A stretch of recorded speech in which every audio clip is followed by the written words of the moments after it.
Welcome to This Explainer. Today, we're diving straight into exactly how modern brands seamlessly target us across our devices and, well, our physical spaces. We are talking about the holy trinity of modern commerce: social, mobile, and local marketing. Think about your own habits for just a second. Are you, right now, scrolling on your phone while watching TV?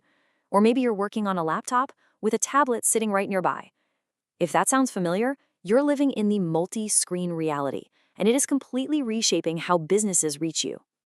Okay, here's our agenda for today. First up, eyeballs to engagement. Second, the social process.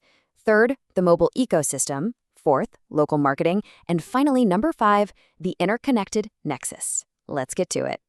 Section 1, from eyeballs to engagement. So to really understand where we are today, we have to look back at the massive paradigm shift that happened around 2007. Pre-2007, traditional marketing was all about that classic spray and pray approach, right?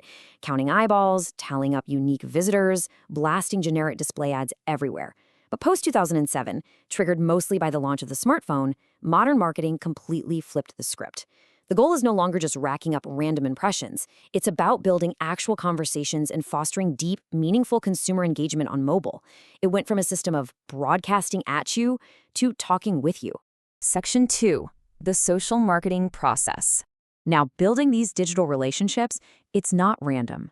There is an exact 5-step journey a consumer takes from the moment they discover a brand all the way down to making a purchase.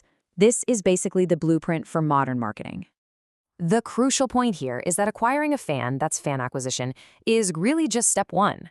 Brands attract you, sure, but then they absolutely have to encourage you to interact with their content. That's engagement. Next up comes amplification, which is brilliant because that's where you share their posts and essentially do the marketing for them. This organic sharing creates a community of loyal followers. And finally, the whole process culminates in brand strength, which, you guessed it, directly translates to sales. Moving on to Section 3. The mobile marketing ecosystem. $169 billion. That is the staggering amount advertisers spent on mobile marketing by 2022. I mean, mobile is so dominant now that it actually surpassed desktop advertising way back in 2016. Your phone is basically the ultimate always-on advertising terminal. And this brings us to a pretty fascinating challenge. Because we live in this multi-screen reality, marketers face the complex task of designing coordinated campaigns that surround the consumer on every device. You might see an ad on TV, search for the product on your phone, and actually buy it later on a tablet. Plus, consider this. Over 80% of our mobile minutes are spent inside specific apps, not on web browsers. That's a huge deal. It means marketers have to target their ads precisely inside the apps you're using most, like social media or games, rather than just relying on standard Google web searches. Section 4. Location-based local marketing. So, have you ever received a push notification or maybe a special coupon on your phone, literally right as you walked past a specific store or restaurant?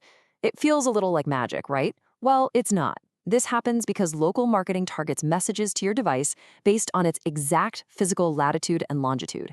It takes digital targeting out of the cloud and puts it right into your physical surroundings.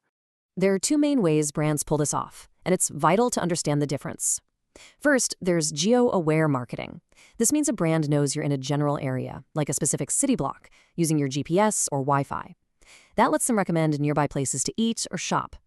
But then you have proximity marketing. This sets a very tight perimeter, what they call a geofence. By using technology like Bluetooth beacons, they can track you down to a specific store aisle and send you a discount for the exact product you're standing right in front of. Wild, right? Section 5, the interconnected marketing nexus.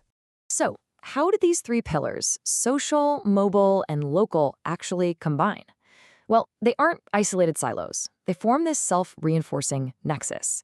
Your mobile device acts as the physical bridge connecting your digital social networks to your local neighborhood. And you know what? It works. Research shows that 50% of smartphone users visit a store within a single day of doing a local search. Just look at the sheer scale of these overlapping markets. You've got mobile at $169 billion, local at $79 billion, and social at $75 billion. This massive overlap essentially proves one thing. When you engage with a brand online, they are fully equipped to seamlessly follow you from your social feed, straight down the street, and right to the cash register. Which leaves us with an incredibly compelling question to end on.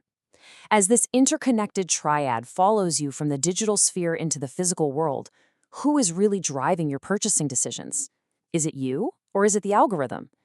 It's a truly fascinating reality of modern commerce to take away from this explainer, and honestly, it leaves us wondering just how perfectly curated our physical world is about to become. Thanks for joining me on this deep dive, and as always, keep seeking the structure behind the ideas.